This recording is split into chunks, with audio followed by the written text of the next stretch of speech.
Oke, Shalom. Jumpa kembali dengan kita di acara pemuritan. Ya, kali ini kita sudah sampai di Kisah Para Rasul 8. Judulnya Laki-laki dari Ethiopia. Materi masih diambil dari Alkitab bergambar anak. Silahkan dibaca, gitu. Laki-laki dari Ethiopia. Malaikat Tuhan berkata kepada Filipus, "Pergilah ke selatan, ke jalan menuju padang gurun yang menghubungkan Yerusalem dengan Gaza." Di jalan itu Filipus bertemu dengan seorang pegawai istana Ethiopia. Dia punya posisi penting. Dia adalah penanggung jawab semua kekayaan Ratu Ethiopia. Orang itu pergi ke Yerusalem untuk beribadah. Dalam perjalanan pulang, dia duduk di kereta kudanya. Ia sedang membaca kitab Yesaya.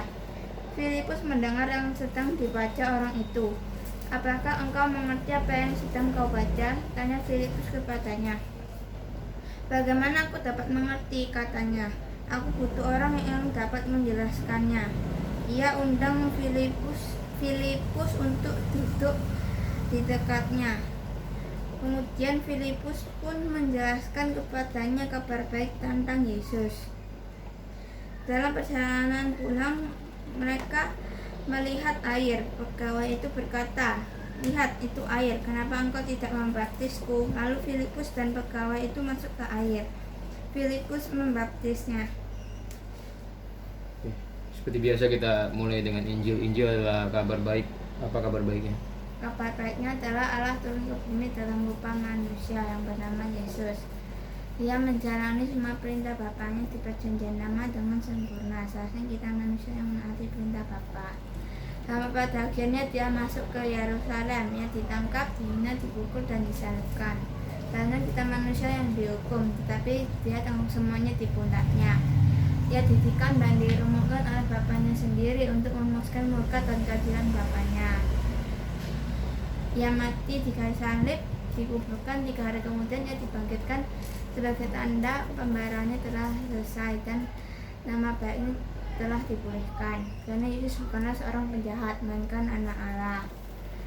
Karena kebangkitan Yesus adalah lambang kemenangan bagi kita orang dosa. Jadi kita orang dosa supaya bertobat dan percaya Injil agar dapat diselamatkan dan dapat masuk ke surga dengan mengandalkan kebenaran Kristus.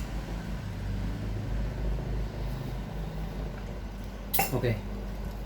Sini. Terakhir kita bahas tentang Petrus menyembuhkan pengemis, ya, berbuat mukjizat menyembuhkan pengemis. Terus di sini diceritakan tentang Filipus. Ya. Filipus ini awalnya dia lagi di Samaria, lagi memberitakan Injil, ya, di Samaria. Nah, tiba-tiba malaikat Tuhan berkata pada Filipus. Jadi di zaman awal-awal itu, zaman gereja mula-mula itu banyak terjadi hal-hal yang supranatural, ya, seperti yang Bapak jelaskan kemarin. Hal-hal tersebut sangat penting untuk menarik orang-orang, untuk mempercepat Injil diberitakan. Jadi kebanyakan Tuhan itu selalu memulai dengan hal-hal supranatural dan mengakhirinya dengan hal-hal yang natural, gitu. Kebanyakan, kalau kita melihat, ya, contohnya seperti inilah, Injil diberitakan banyak hal-hal supranatural di awal supaya menarik orang-orang. Nanti lama-lama, sekarang ini kan seperti Papi bilang kemarin, kekristenan sudah tua, ya, gereja sudah tua, sudah 2000 tahun lebih.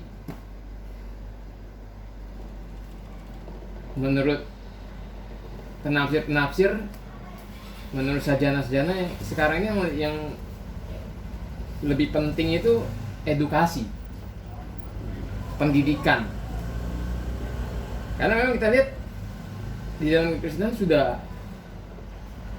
sangat jarang mukjizat, apalagi di zaman pandemi gini, ya. Dulu sebelum zaman pandemi, orang sakit disuruh bawa ke gereja, ada KKR, ya kan. Sekarang terbalik, di zaman pandemi ini orang sakit nggak boleh ke gereja, pilek kayak nggak boleh ke gereja, terbalik. Jadi mukjizat semakin ditinggalkan, ya. Khotbah-khotbah tentang berkat semakin nggak laku di zaman pandemi 2 tahun terakhir belakangan ini, ya. Percuma orang khotbah berkat, zaman tambah susah, gitu. Jadi ya semuanya ini kehendak Tuhan. Kita diarahkan ke, kalau menurut Papi, kita diarahkan ke hal-hal yang edukasi, menginjil, berita Injil diberitakan dengan benar, mengedukasi supaya orang-orang diselamatkan, gitu. Ya. Itu keadaan sekarang, karena gereja sekarang sudah tua, sudah dewasa, ya. Jadi orang-orang semua sudah tahu, Kristen itu sudah tahu, Injil itu sudah hampir semua bangsa-bangsa tahu, Alkitab pun sudah diterjemahkan di hampir semua bahasa di dunia. Jadi semua sudah tahu. Jadi kemungkinan kita sudah nggak perlu mukjizat, hal-hal supranatural lagi, gitu loh. Karena sudah banyak orang yang tahu, kecuali penginjilan di pelosok daerah-daerah pelosok, ya, daerah-daerah yang penganiayaan mungkin masih diperlukan, karena banyak misionaris kalau ke daerah pelosok-pelosok kadang-kadang diracunin orang, tapi dia bisa kebal, diracunin nggak mati.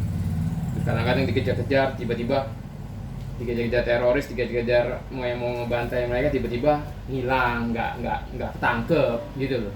Hal supranatural seperti itu, gitu loh. Itu tapi terjadi di pelosok-pelosok sana. Kalau di kota-kota besar kayak Surabaya, kayak Jakarta,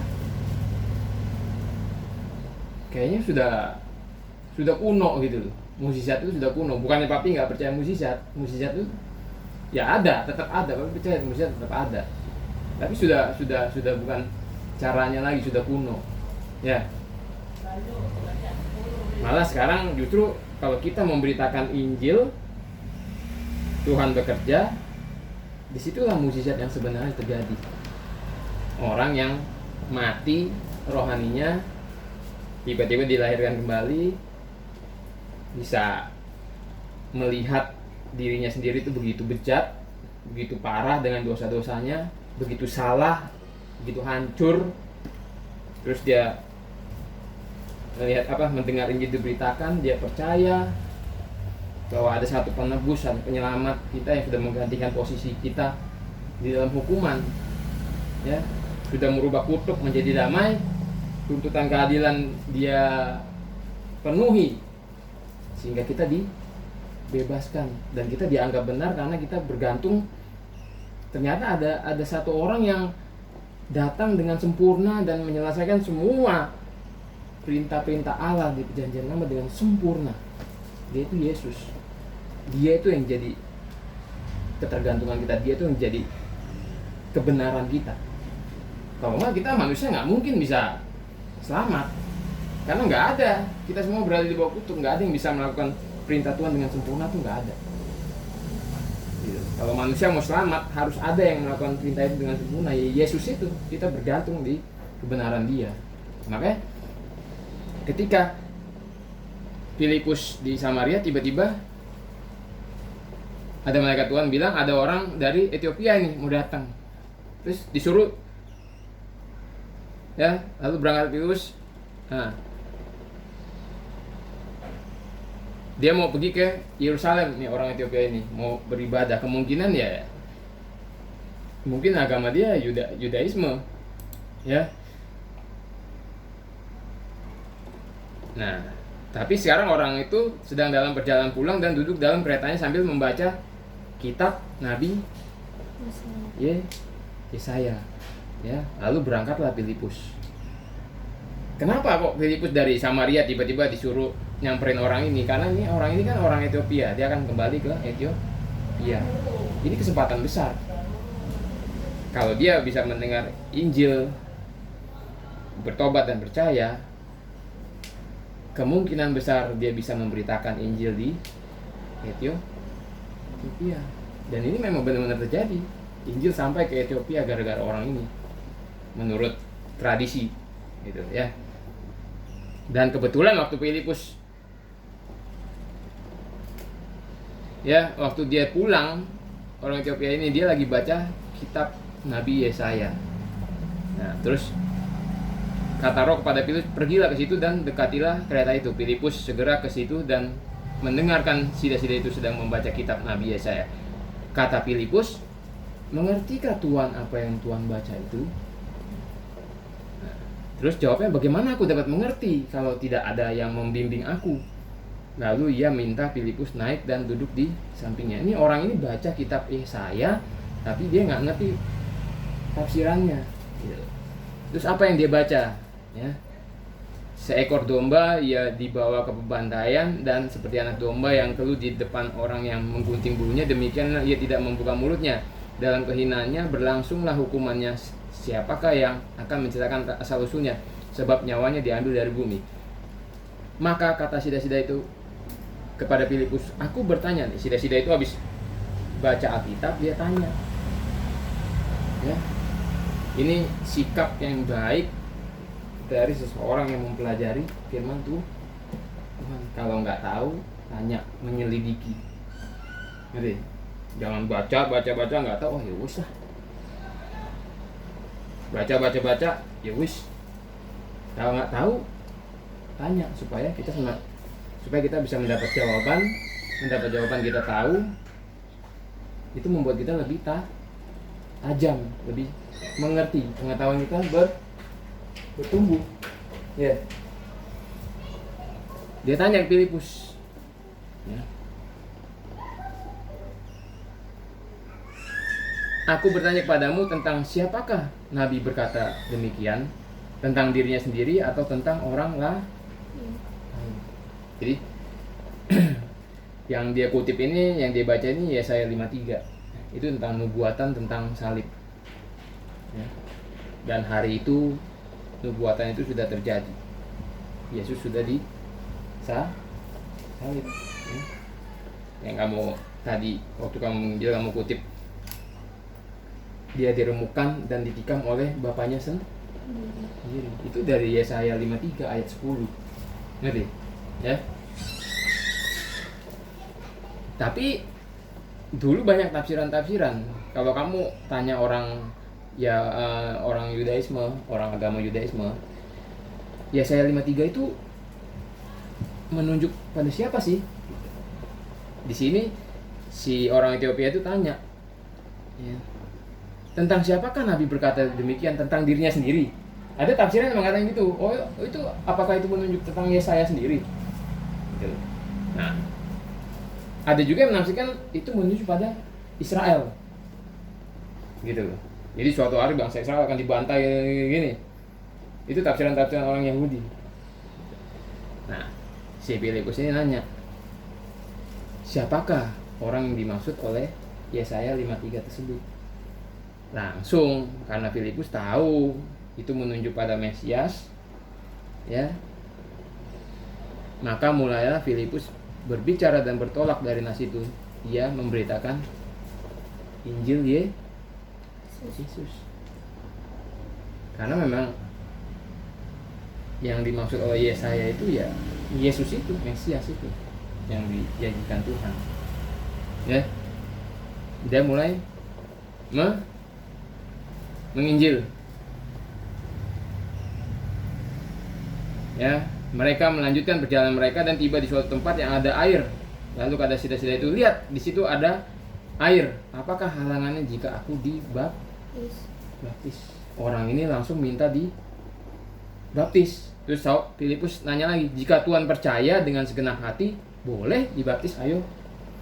Ya, aku percaya, katanya, bahwa Yesus Kristus adalah anak Allah. Jadi orang ini mendengar Injil dan percaya. Di sini sebenarnya ada kurang satu, yaitu bertobat dan percaya. Ya mungkin di sini nggak ceritakan, ya, papi nggak tahu ya. Tapi kalau kita Baca di Markus 1 ayat 15, Yesus berkata, waktunya telah genap, kerajaan Allah sudah dekat, bertobatlah dan percayalah kepada Iya. Injil. Ya. Nah, kita balik lagi ke ini. Dia minta di baptis. Jadi baptisan ini sebenarnya kalau menurut Papi dia ini sudah dibaptis tapi secara Yahudi.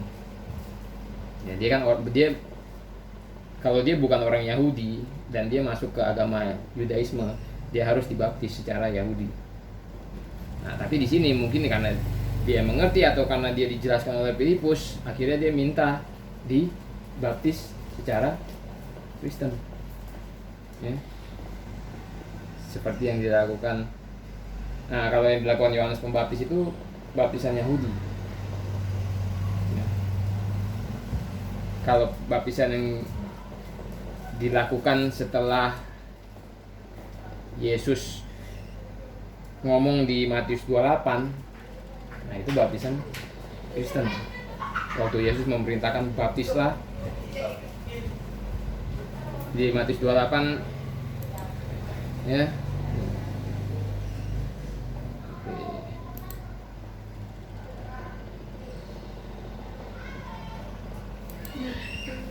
Matius,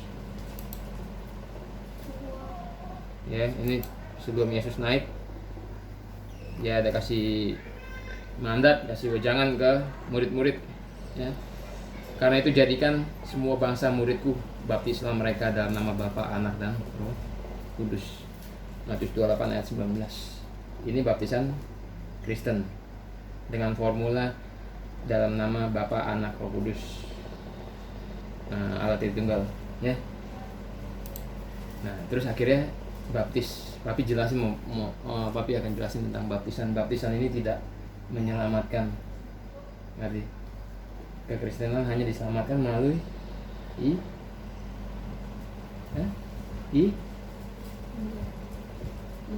Iya, iman. Injil yang kita terima melalui iman. Kekristenan hanya diselamatkan melalui iman. Tapi ingat, kita nggak bisa mengaku begitu saja. Oh ya, saya iman, saya percaya. Ya, saya punya iman, saya percaya Yesus Tuhan dan Juru Selamat. Nggak bisa hanya sekedar itu. Suatu hari iman kamu itu akan dipertanyakan kebenarannya, ya. Dan setiap orang itu pasti beda-beda. Cuman baptisan ini walaupun dia tidak menyelamatkan, tapi ini menjadi sakramen penting di dalam kekristenan, diharuskan, ya. Baptisan dan perjamuan kudus itu dua sakramen dalam kekristenan. Jadi baptisannya diharuskan sebagai tanda dari kebenaran iman kita, walaupun dia nggak menyelamatkan, tapi sebagai tanda dari kebenaran iman kita yang suatu hari akan dipertanyakan orang. Kamu percaya? Ayo baptis yuk. Nah, itu kamu harus sambut. Oke, mau dibaptis sebagai kebenaran dari iman kamu. Sama seperti di Roma 10, ya. Jadi setiap orang tuh punya ada pengalaman yang berbeda-beda ketika dia menyatakan kebenaran dari imannya. Kalau di Roma 10 dikatakan, karena dengan hati orang percaya dan dibenarkan, dengan mulut orang mengaku dan diselamatkan. Sebenarnya kan keselamatan itu hanya dengan percaya. Kok ini ditambahin dengan mulut orang mengaku? Nah, tafsirannya dengan mulut orang mengaku ini ternyata ini apa? Membuktikan kebenaran iman dia. Tapi kalau di zaman Roma ini dulu, ini kan Papi pernah ajarin tuh. Ini zaman penganiayaan orang Kristen. Kalau kamu dulu kan kaisar dianggap Tuhan di tengah-tengah orang Roma. Mereka bangsa penyembah berhala, jadi kaisar itu dianggap titisan Tuhan. Jadi kalau dia tanya sama orang, siapa Tuhan kamu? Caesar, kaisar Tuhan saya. Dia bisa selamat, dibebasin. Tapi kalau di situ ada orang Kristen sejati dengan iman sejati, ditanya siapa Tuhan kamu? Kalau iman dia sejati, dia nggak mungkin menyangkali Tuhannya. Dia akan sebut Tuhan saya Yesus. Disitulah dikatakan dengan mulut orang mengaku. Tapi di sini dikatakan diselamatkan. Tapi ketika dia mengaku Yesus Tuhan saya kepada tentara Roma, hari itu kepala dia akan dipotong. Karena dia nggak menganggap kaisar sebagai itu. Dihukum mati di hari itu. Jadi pengalaman iman seseorang tuh beda-beda. Ada yang cuman ya dengan baptisan, tapi ada yang dengan penganiayaan. Gitu. Suatu hari kamu ditanya sama orang yang bukan orang Kristen, kamu agamamu apa, imanmu apa? Di situ ada orang yang siap di penjara, dipancung. Kamu harus mengakui kalau iman kamu sejati, kamu pasti akan mengakui Yesus Tuhan saya. Kalau saya nggak ngakui itu, nanti saya mati, saya nggak akan diakui di depan Bapa di surga.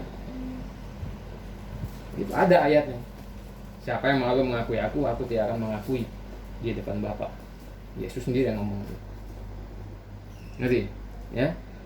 Kalau di sini membuktikan imannya gampang, hanya dengan baptis, ya. Lalu orang Ethiopia itu menyuruh menghentikan kereta, keduanya turun dalam air. Filipus membaptis dia, dan setelah mereka keluar dari air, Roh Tuhan tiba-tiba melarikan Filipus, dan sudah itu tidak melihatnya lagi. Ia meneruskan perjalanannya dengan sukacita. Ya, ia meneruskan perjalanannya dengan sukacita. Buah dari keselamatan, sukacita, damai sejahtera, kasih. Kasih itu buah pertama itu. Kasih mula-mula. Terus damai sejahtera, sukacita. Tapi ternyata Filipus ada di Asdod. Ia berjalan melalui daerah itu dan memberitakan Injil lagi di semua kota sampai di Kaisarea. Jadi waktu itu berita yang sangat penting itu Injil, karena itu menyelamatkan. Sampai hari ini juga tetap Injil adalah kekuatan Allah yang membawa kita menuju pada keselamatan. Tapi sayangnya semakin ditinggalkan, dirubah jadi pertanyaan, dipotong-potong jadi pendek supaya gampang diberitakan, supaya nggak bikin malu yang memberitakan. Jadi Injil itu sudah nggak ada kekuatannya lagi. Ngerti? Kita kalau memberitakan Injil harus lengkap, supaya Injil itu punya kekuatan.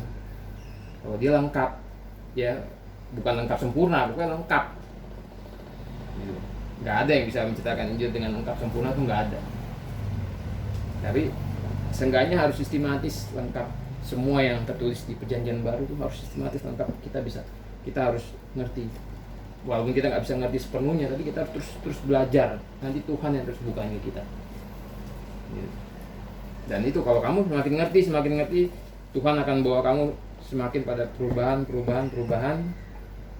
Semakin kamu lama-lama semakin serupa seperti gambaran Kristus. Itu Injil, itu kekuatan Allah. Yang dimaksud dengan kekuatan Allah yang membawa kita menuju pada keselamatan itu. Membawa kita terus pada perubahan, pengudusan, kebenaran. Jadi perubahannya nyata. Ya. Kalau kamu belajar Injil gak ada perubahan. Ya ini bukan bicara sempurna loh ya. Gak ada yang sempurna. Nanti kita di surga baru sempurna. Ya, ini bukan bicara sempurna, tapi perubahannya tuh nyata. Karena kita sama Tuhan dirubahkan terus, dimurnikan terus sampai goalnya itu menjadi serupa seperti gambaran Kristus, ya. Nanti kalau kamu sudah ngerti, mungkin kamu sekitar biasanya orang Kristen itu sekitar umur 13, 14 baru dibaptis. Tapi papi mau kamu sebelum dibaptis kamu punya pengertian yang benar dulu tentang Injil, tentang baptisan, tentang perjamuan kudus, gitu. Ya, ada gereja yang menggunakan baptisan bayi, ngerti? Seperti di Katolik baptisan bayi. Ada beberapa gereja di Kristen baptisan bayi. Ya, kalau masalah masalah selam atau percik itu pelaksanaannya bisa selam, bisa percik. Tapi formulanya tetap dalam nama Bapa, Putra dan Roh Kudus, Allah Tritunggal. Ya. Tapi umurnya itu kamu mesti ngerti dulu. Kalau papi nggak percaya baptisan bayi, karena bayi dia belum punya keputusan, belum bisa ngambil keputusan untuk percaya, menurut papi. Ya, oke. 2 menit ke 25, sampai jumpa di video berikutnya, Tuhan Yesus memberkati.